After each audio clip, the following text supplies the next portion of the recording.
Hey there and welcome back everybody. Today I got a little video for you where I'm going to be giving you an update on this tank right here, my 20-gallon Apistogramma Borellii breeding tank, and I'm also going to be giving some information on breeding and my tank setup and basically an overview of what's going on here. Let's see if we can find my female in here with the fry. There they are. Right over in this corner, you can see that's the female Borellii. But as we talk today and as I go over some of this stuff, I'm going to be actually feeding her right now too. And feeding is part of this little discussion, I guess. And we'll be feeding these, which are a little culture of microworms. So let me just set this down while we get started here, because I don't think I'll be able to film and and feed at the same time. But basically the first step when I'm feeding these guys is I cut the filter. I cut the filter so that the food can settle down to the bottom where the little baby apistos can get to it. When you leave it on, it just goes everywhere in the tank, and you don't really want that.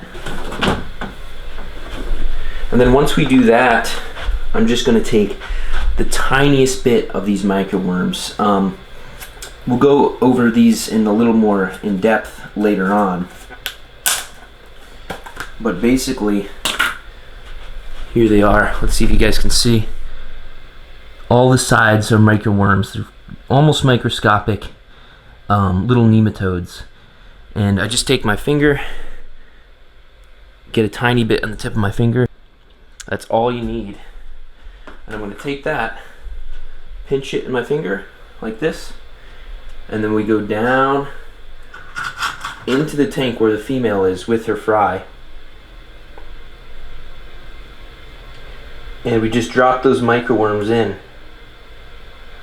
right above where all the fry are. And they'll kind of float around to the bottom in the general vicinity of the fry, and they will go to town on those things. They absolutely love them. Microworms are a perfect size. Let me dry my hand off here. Microworms are a perfect size for new fry. They're absolutely tiny little nematodes, and these fry will just absolutely go to town on them. So, great thing to feed. Let's get a little look at what's going on in there for you.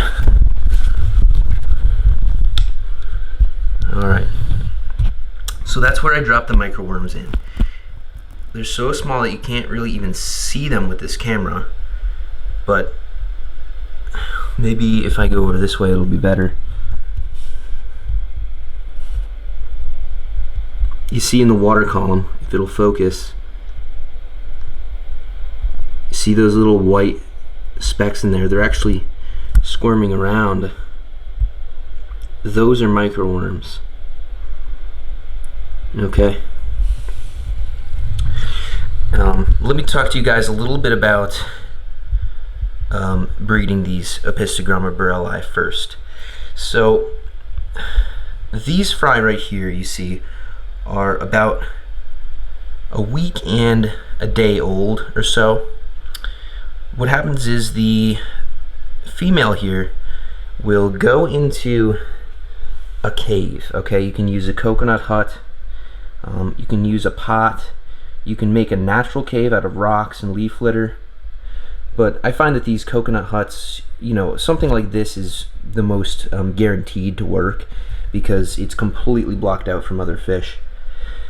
But basically, yeah, the female will go into there, she'll lay eggs, and then she'll get the male to follow her into the cave where he will then fertilize the eggs. Now this part only takes a couple minutes, so you may not see it happen.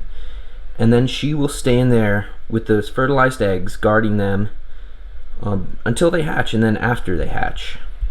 It takes about 3 days, I believe, for them to hatch. It really does depend on water temperature. It takes about 3 days for them to hatch, but you're still not going to see them after they hatch because they're in this larval kind of wiggler stage for about another 4 days. So it's about a week or so until you see them actually come out of the cave. And when she brings them out, some people call that a fry parade or something like that. I think that's a good term for it. She just brings all the little tiny babies out and they follow her around. She'll pick them up in her mouth, spit them out. That's how she moves them around and gets them out of where she perceives to be, dangerous or too far away from her. But see if you guys can see them eating those microworms. It's hard to see. It's hard to see.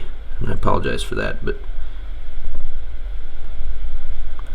those microworms are definitely in there floating around and collecting on the bottom where they wriggle around, which is a really nice part about microworms. They wriggle around a lot, and that motion just triggers the hunting instinct of these fish and trying to get them used to live food. But basically, once you once she brings those fish out, you don't necessarily need to actually feed the fish for a few days. Now it actually depends on how your tank is set up. So you see how mine is set up, where we have tons of leaf litter, sticks, rocks with all this biofilm on it. We have some mulm on the bottom, which is basically just detritus and decaying materials. We have tons and tons of plants in here. And that is kind of what allows these fish to survive off of microorganisms for that first week or so, And I think that's probably one of the most important things, if not the most important thing for fry survival in that first week, is just, making sure your tank has stuff for them to eat. And, the thing is, that's not going to work for people that want their tank to look, all shiny and clean with this nice gravel. It's always vacuumed perfectly, and but that just doesn't work. So if your fry are dying, that's probably why. Luckily, I kind of like this look, where it looks really kind of like an actual natural area where these fish could be found with all the leaf litter and everything. You see how those leaves are all decaying. There's like this biofilm on it, and it's just super good for the fish to have stuff to eat. Where did she go? There she is. Sorry, I'm moving around so much, guys, but there's my autosynclus. Hello. They're just chilling, but there's the female back there. She moves them around a lot. But yeah, so it's important to have this kind of stuff on the bottom of the tank. Now, these fish, as I said, have been in here for over a week now, and I might leave them in there for a few more days, but soon I'm going to be taking them out of the tank and putting them in a grow out tank downstairs. What I have, and I set this up about a month ago, is a 29 gallon. It's kind of set up in the same way as this, and I think it's important to have your grow out tank have similar setup, because you want the fry to be, to acclimate well to it. So it has the same substrate. It has a little layer of dirt and then sand. It's got driftwood, leaf litter, and I'm working on planting it right now. We can go down and look at that in a second, but I just wanted to give you guys some information on, how to spawn these in a little update. But before we do that, let's take a look at foods. I am feeding these now. I didn't really feed them much the first couple days. As I said, they'll eat the stuff on the bottom, but if you want them to grow quick, yeah, it's a good idea to supplement, especially after the first week, where you're going to actually want to start seriously feeding them. You see a lot of stuff online of people talking about baby brine shrimp and stuff, but I feel like that's kind of starting to become outdated. The old-timer fish keepers don't want it to be this easy for us, I guess. I don't know. But this is the stuff to use, in my opinion. You just put oatmeal or bread or something in the bottom of a Tupperware container. Alright, you can put a little yeast on top if you want. And then really, you just get a starter culture from eBay or something. I got my starter culture there for $3. Then you put it on the top of that oatmeal, and yeah, you put water with the oatmeal. mix it around, make a little slurry, and then you put the starter culture on top, and that's it. In about a week, you'll have literally thousands upon thousands of microworms to feed. Also, yeah, I wanted to touch upon some of the parameters that I have in this tank. So these are, I think another reason why Apistogramma may not survive is because of the water parameters. And oddly enough, the water parameters in this tank, the pH is at about 8, and the hardness is, you know, above like 300 GH or whatever. Very hard water, and I think the reason they're doing so well is because it's a Apistogramma Borellii. It's a different species that kind of lives in more mountainous or colder regions where there's hard water runoff. So I don't think I've lost a single fry, I'm pretty sure at this point. And I think it's just because this is a hardier species, but I'm not quite sure. So that's just a thing to consider, is what species of Apistogramma you're keeping. Some are different than others. I know some of the wild species of, you know, Penduro, whatever, those species might not be as hardy as tank bred versions like Cockatoides and Agassiz. So that's something to consider as well. But I think we should go downstairs and take a look at the grow out tank that I have set up for these guys. I think it's a good idea to transfer them to a grow out tank within 1 to 2 weeks of the fry being free swimming. You could possibly leave them in there for 3 weeks or so, but you know, the female at some point is going to want to spawn again, and you know, you don't want her to eat the babies ever. That would be bad, as we all know. Oh, and also I removed the male pretty much immediately when these fry become free swimming, because he definitely would want to spawn again, and he'll eat those. So yep, let's go downstairs and take a look at that other tank. Oh, here's my this is a little bowl aquarium that I have. It's kind of cool, but it's having some issues right now with diatom algae. But you can see there's some Bucephalandra. There's a flowering Bus, sort of flowering. There's some Anubias non-appetites, stuff like that. I'll go over this tank in a while, but I actually may be switching this tank out for this tank, which is a 15-gallon, because something's wrong with this. There's just so much diatom algae. I think I put in too much dirt, and there's just an excess of nutrients in this tank. You can see that layer of dirt. It's a cool tank, but we might have to switch it out for something different. I don't know. Maybe do a shrimp tank. Stay tuned for that. Let's go downstairs and check out the grow out tank. Alright, let's not look at any of this mess here. This is all my fishing stuff right here. So yeah, let's just ignore that. Over here is the 29-gallon grow out tank I have set up for these fish. So you definitely want a large tank for a grow out tank, man. You don't want to just throw them into a 10-gallon, because they're going to get bigger, and they're going to get bigger quickly, and they're going to need space. I think it's just the best way to keep your water quality good for the fry, and to help them grow to their you know, max size as quickly as possible, or their selling size at least as quickly as possible.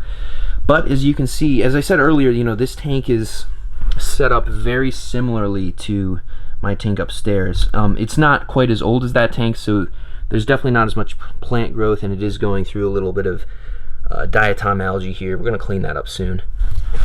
There's my my breeding male there. Let's take a look at him. He's a very pretty fish. So that's the male Apistogramma.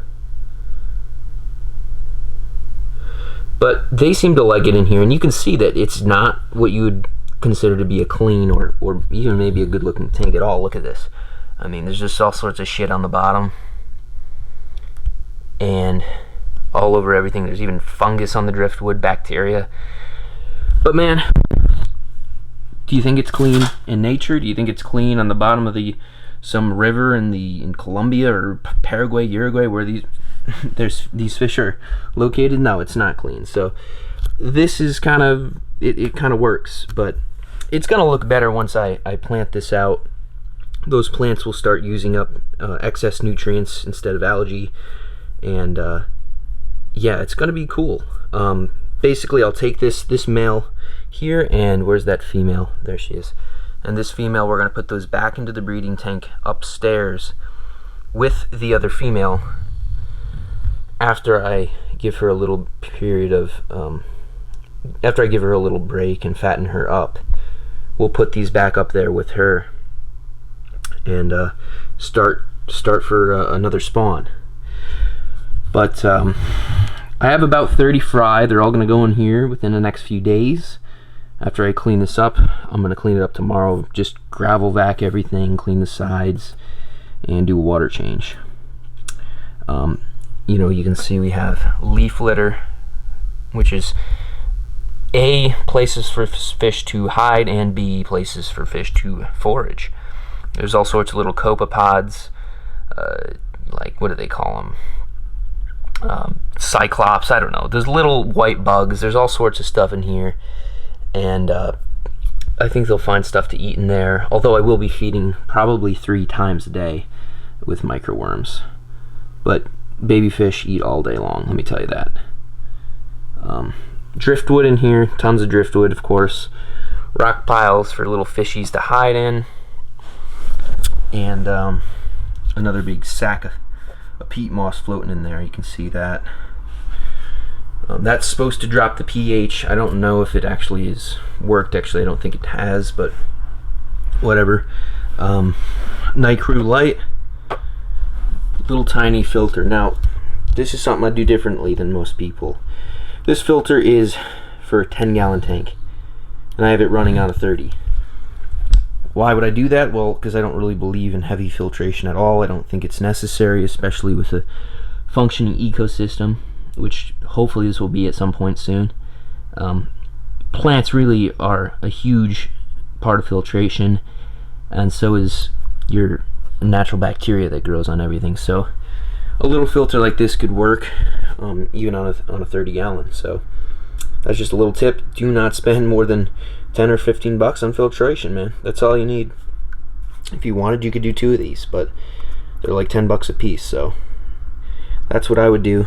And yeah, that's pretty much an update on my tanks, what's going on. Please let me know if you want any other sort of content or any other questions you have. Leave them down in the comments below, and I'll see you next time. Peace out.